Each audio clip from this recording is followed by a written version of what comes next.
Let's move on to the running backs, and this is where, in my opinion, the problem begins. Jonathan Taylor. He is a beast of a man. Super productive. I think he's like third in the NFL in rushing right now.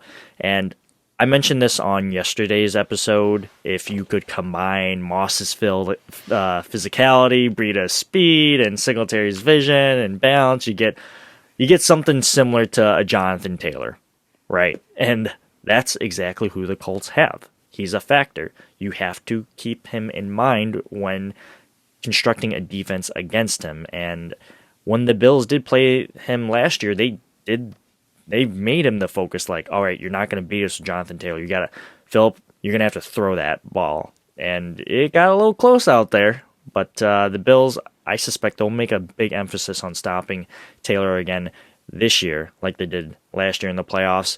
Moving on to the other pieces, and I'll let you chime in, of course, with everything. Nyheim Hines, he's dumb fast, right?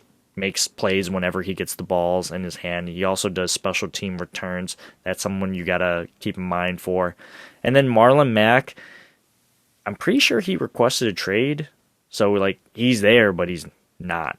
So it's really the Hines and Taylor show in the backfield.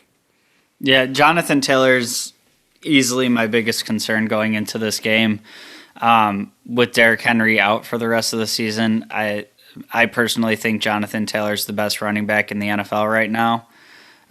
So, I mean, this is the type of guy where he's going to eat, and it's a matter of controlling how much he can do that to you. So, I mean, we saw it kind of to an extent early in the year against the Titans. You know, we held Derrick Henry in check most of the day. Obviously, he busts out the 76-yard run, and that big one that you can't have. And I think it's kind of the same type of game plan with Jonathan Taylor, where you have to really focus your efforts on stopping him, and that's easier said than done. But make Wentz beat you through the air, and you got to worry about Jonathan Taylor there too, because he's a great receiver out of the backfield too. And then Nyheim Hines, also a good receiver out of the backfield. Like you said, he's got that stupid speed, and if he gets into the open field, good luck stopping him. I also will say, as far as his return duties go, I am completely okay with Matt Hawk might do it on accident anyways, but I'm fine with kicking the ball out of bounds away from Nyheim Hines. I don't want that ball to go in his hands any more times than necessary.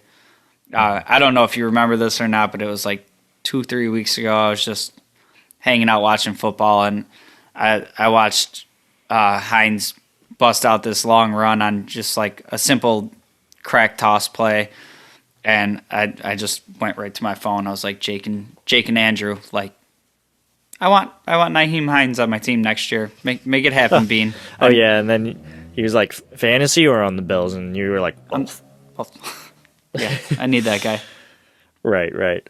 Yeah, he's definitely. I mean, it's a good 1-2 punch. That's for sure. For sure.